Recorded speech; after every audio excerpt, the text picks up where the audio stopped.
Alright guys, here we go. The aftermath of the Envoy from Fall Brawl from the Junk Run Rumble.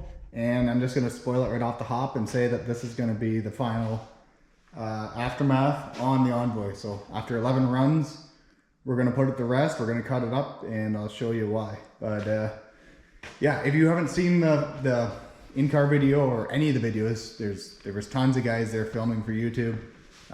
Go check out one of them. I know there's a lot of guys that watch these aftermaths and watch the build videos and stuff, but they don't actually watch the in-car videos. So it makes a whole lot more sense if you saw what I actually did to this thing on the weekend. So yeah, let's check it out. The Junk Run Rumble, for those that don't know, I think in the video I'd said it's every 30 seconds, but I'm pretty sure it's every 45. So you start out with 2 guys in the ring, and every 45 seconds at random, they add a new car to the mix. So the idea obviously is you want to pull a later number. I pulled third into the ring. So you enter into the ring third out of over 30 cars, and you're either going to have to drag your ass off or give the people a show. So I took option B, and I gave them everything I had until this thing shot off. So let's check it out. Let's see what happened. I'll go to the back. This thing's been getting worse and worse through its life, and let's check out where it's at.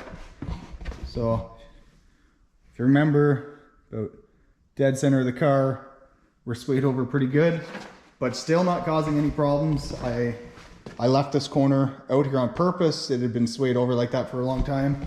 It's kind of protecting that wheel, and it's doing just fine. It's got a pretty nasty dimple where it's starting to drop a little bit, but I mean, it's a long way from the ground. These aren't like the full-size cars where they go to the ground right away. So it'll be good to go for a while. Pretty much kinking right at that shock mount. So not only are these videos entertaining for you guys, but I can watch when I go to build the next one. I can watch back and remember what went wrong where and see what I can do about it. This side's actually doing pretty good things. It took that nasty dent, I don't know, a few runs ago. Hasn't bent or anything there. Sheet metal's all packed in nice around that shock, so it's holding in there like a champ. Both body mounts back here completely left the chat.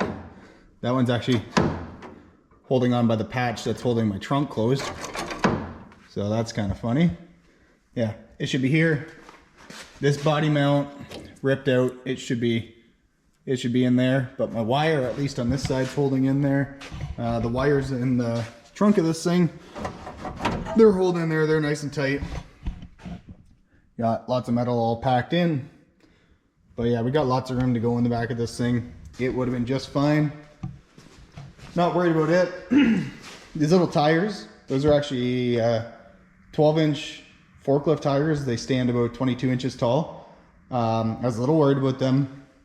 I was actually really worried about taking those in to the ring, but I really liked the way they looked. I liked that they were nice and low profile, but I brought my spares just in case.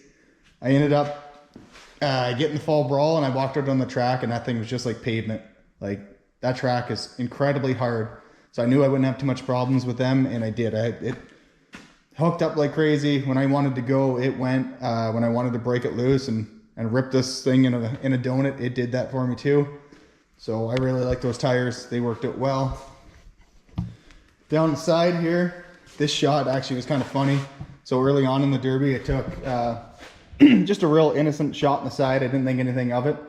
And then I looked back at the GoPro footage, and all of a sudden I could see the guy's bumper was inside of the car. I'll maybe put a clip in here.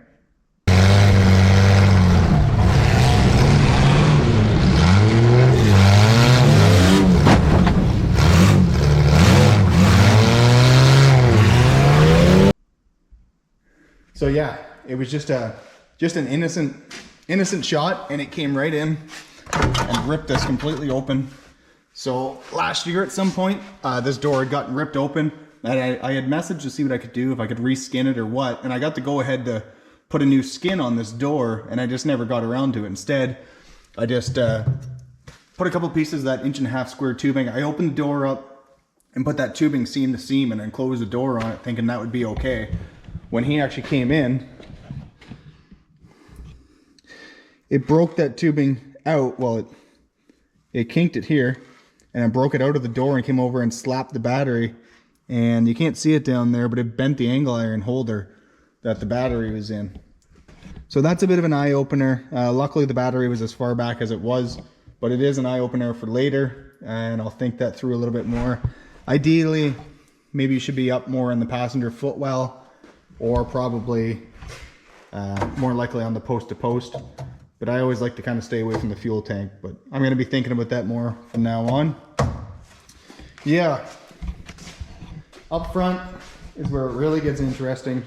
We noticed this thing pretty hard, really hard. I haven't been able to bend it very much before this, but yeah, we did a number on her this time.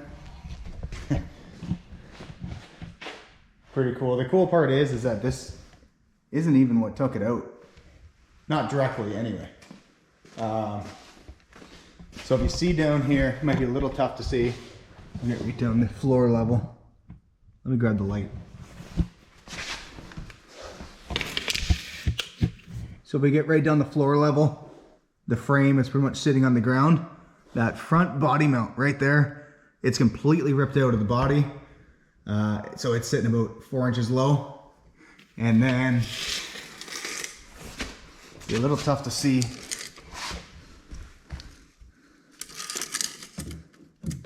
That's probably really bright.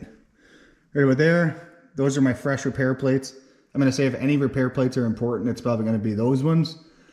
Somebody gave me that piece of advice right when I built this thing, and I'm glad I did. It held up, but it kinked really hard on itself behind that and turned into a real mess there. And then on the other side, we're pretty much doing the same thing, where the body mount didn't rip out on this side. The frame right there actually started to split, so it's breaking the bottom side of the frame. It looks like we're okay on that one there, but yeah, the other side gave out completely. And then let me get the hood open, and we'll check out the rest of it, because it's yeah, this thing's bent all over. All right, so we are bent up under here. We are bent there pretty hard. Obviously on the other side, she's kinked over bad. This side here, it's not as bad, but it is bent down in there. We're actually bent at the front rad cradle. We're bent between there at the crush box, and I think behind my repair plate, I think it is a little bit bent there as well, and probably a bunch of other spots that I'm missing. And then the motor mounts don't exist anymore. So down in there, we should be connected to that hole there. There should be a piece of rod through there, and there should be rubber through there, but everything is gone. The rod is actually here. So that was through my broken motor mount. The studs broke off it, so I drilled a hole through, stuck that rod through, and apparently that couldn't hold it either. It ripped through that. The other side, it's really hard to see. There's a whole mess of wire. I have this thing running on factory harness, so a whole mess of wire in here. But down inside of there, that motor mount's ripped apart. The transmission mount, the actual casting's been cracked off the transmission for a while now, so I just have it seat belted in place. So clearly it wasn't holding it back. So all of these shots, all the hard shots with the bumper and all the shots that I was doing with this front engine cross member there, they finally took its toll on it. So let's see here. What first happened? What are you doing? Huh? All right, get out of the way, cat. So, what first happened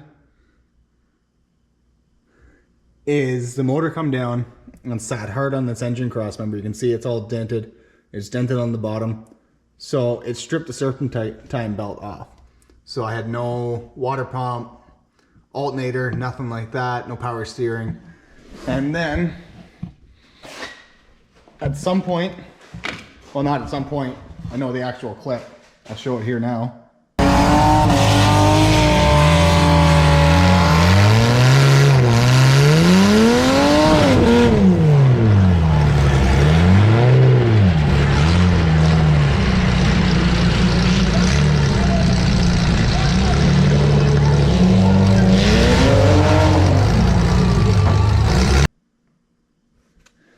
I went nose to nose with, I think, a Caravan, and it blew that rad cap right off. So then this thing's running out without water fairly early on, and it was getting hot. So got hot a few times, stalled. I was on it, cranking it with no alternator. And what ended up actually taking this thing out is the battery died. I actually thought that I had lost all the oil and I locked the motor up, which is only half true. Yeah, the battery, it got hot and the battery died. So you won't be able to see it down in there though either. From this motor smashing back and forth, the oil pan is right behind that cross member and it smashed the front of the oil pan. So this thing is leaking oil. Yeah, which is too bad. So that's basically why I'm saying this is the last aftermath. There is a cleanup show coming up in a couple weeks. It would be a good chance to take this thing, give it one last run. It wouldn't, I wouldn't say it'd be that good of a run, but it would be one last chance to run it. But with that oil pan being smashed, that's just a waste of time and possibly a waste of a motor. I do have a friend that's interested in this motor. He's going to put it in something cool, maybe. But with that oil pan being smashed like that, there's no point in just seizing it up. Regardless, when I cut this thing up, I'm going to pull the motor, trans, save that stuff, and keep it for parts for the next Envoy. Hopefully the rules stay the same. I seem to have the suspension and stuff dialed in the way I want it. I'm pretty open with sharing almost everything. I'm not ready to share the front end of this because I put a lot of time and a lot of work into it. And for now, that's my idea. And it seems to be working out pretty well.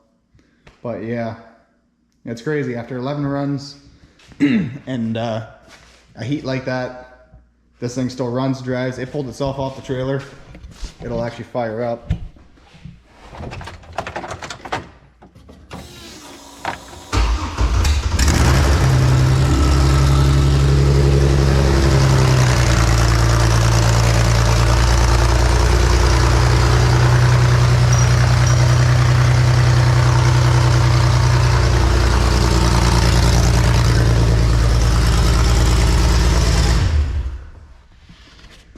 If it's leaking oil, it's still got oil. It's still got oil. So it's crazy, after all this time, that it'll still run and fire up and drive. But it's time. Time to move on, time to build a fresh one over the winter, hopefully. Another one, actually I forgot about. It's really hard to see. But along the top of here, it's an inline 6, so you have your plugs for your injectors. So way in under that cowl is an injector number, or not injector, coil number 6.